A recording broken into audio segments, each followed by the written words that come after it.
Women who have in many ways made a significant difference in the lives of their community, their families, their world.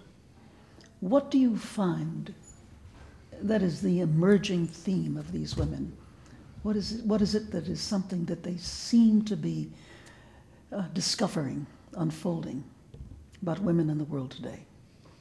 Well, the first thing that surprised me when I meet all these women is that they want to create partnerships. They want to build bridges. They don't want to push the men aside. You know, it's interesting because when I started this documentary, a lot of my male friends said, "Are you insane? You know, they're gonna just do some male bashing, and that's it. You know, that's it of us." And I love, because my instinct was not. I felt on the contrary. They have enough love for us and for themselves, for us, instead of us who maybe don't have enough love for neither ourselves or others, because the love was, I don't know, castrated from our personality, removed from us. So that's the first thing I discovered. The common thread in all these women is that they want to reach out. They really want to transform not only their world, but our world as a whole, as one. And that's definitely a different approach than men. Has this in any way influenced your own view of yourself as a man, or the place of men today, and how things are changing for men? Yeah, I think definitely I was scared to say that I'm feminine in that sense, as much as masculine. Obviously, because of my biology, I am a little more of a bear than a swan. But it helped me reveal and lift up the veil of my femininity. You know, I think in a lot of countries there is a veil on the femininity, figuratively speaking, and sadly sometimes physically speaking. We have put a veil on the femininity of the world, and that veil needs to be lifted up, so beauty arise. And I think if beauty arise and is shining, then men will be just amazed that they will fall in love with that femininity. They will fall in love with that beauty which reside in them, but that has been really removed and again castrated because of the education system that raised them. So you have found more integration in your own feminine with your own masculine in the process of making this film?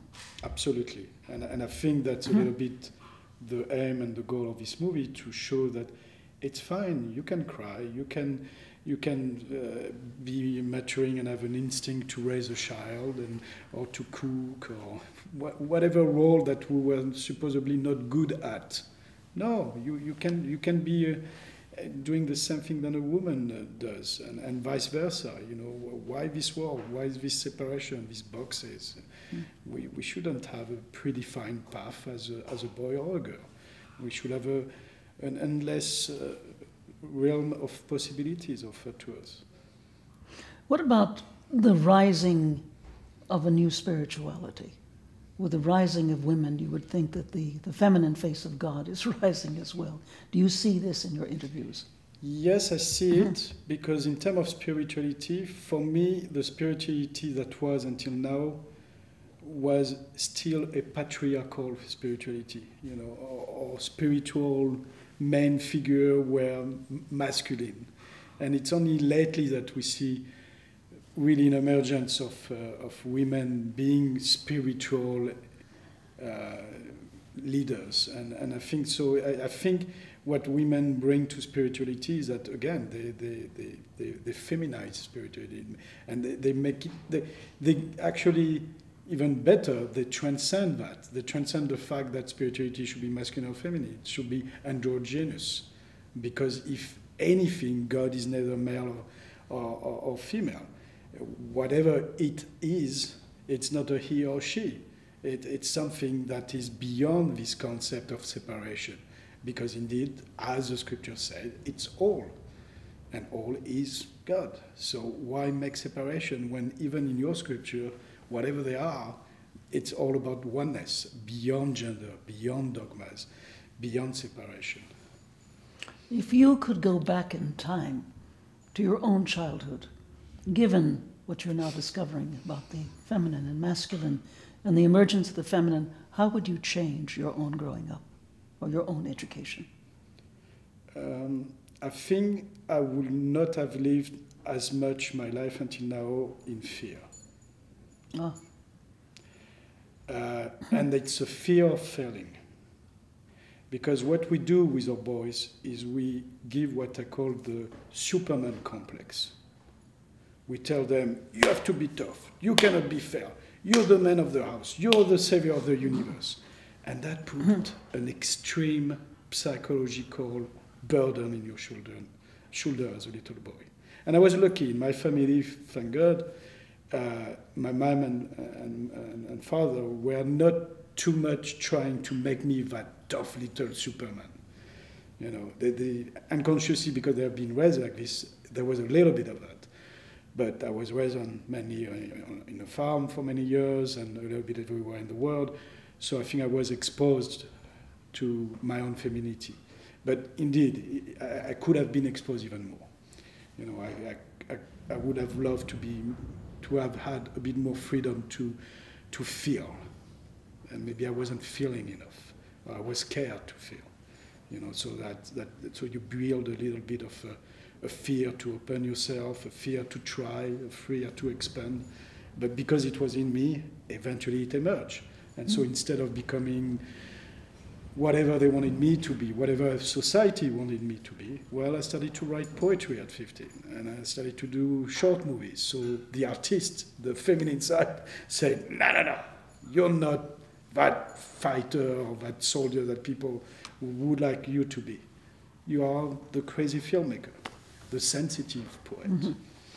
But yeah, so maybe it would have been accentuated. But in a way, it's a thin balance. It's about balance, and in balance, it's about structure as well. So maybe maybe I would have become a director more really doing this type of documentary in my 20s instead of my 40s. Maybe the timing would have changed. That's it, probably. Now you have a small boy, 4 years old as of this film. How have your discoveries in these regards changed your ideas about how you will raise him? How I'm raising him. And how you are raising him. Yeah, I'm raising him as much as my wife is raising him. But all this work has really given me the impulse to raise him in a complete openness of every possibility that is laid in front of him. Meaning, I refuse to put him in a church because I don't want to format his brain believing things that A, I don't agree about, and B, that might not be true. So why tell him this is it? No, when he will be old enough to question these things, because all his friends would say, oh, you don't go to the church, oh, you don't wear a crucifix, or you don't kneel down and pray Allah, what's wrong with you? And so he will come to me, and I would say, well, here are all the scriptures, and here are all the books of Deepak Chopra and everybody else, and I would say, choose. But I don't want to make the choice for you. If indeed we are born free, as we are told, why are other people making choices for us? So I'm raising him in a complete, and it's a risk, maybe, but I'm trying something else. I'm raising him in complete freedom. You know. At the same time, obviously, I'm telling him, because a lot of people say, yeah, but how is he going to know good from wrong? Well, I think it's in our instinct, in our gene, in our universal mind and comprehension. It's common sense, which we have lost because of all this manipulation, to know that it's wrong to kill, to know that it's wrong to steal. That's morality is common sense. Morality doesn't come from religion. Morality is in our deep genes. It's instinctive. Maybe it's in the feminine, you know, and it's really in the It's in the refusal of putting somebody in a box from the get-go. If you let somebody rise and shine by themselves, but you give them some guidelines and you surround him or her, it's fine. It's going to blossom normally. You don't need to absolutely tie him at a tutor or like a plant. You know, just guidance. That's all, but not fascism, not manipulation. Not brainwashing. What has astonished you the most in making this film? What was the unexpected, the inexplicable, the unlooked for that emerged?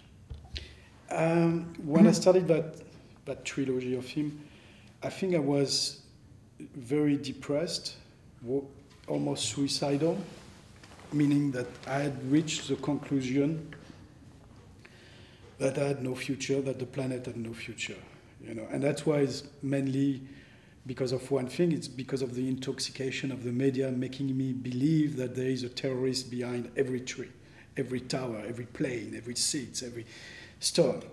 And so I was living again in fear.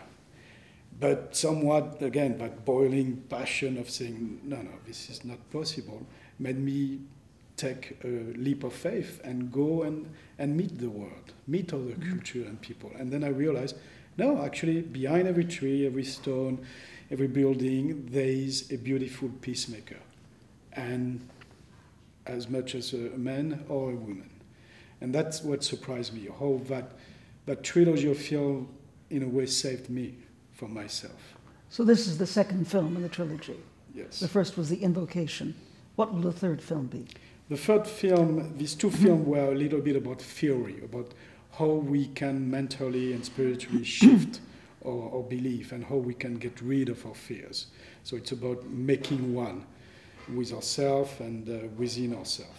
And the third is how do we apply this concretely, physically almost, materialistically, in our society, knowing that society is governed by two big engines, economics and politics.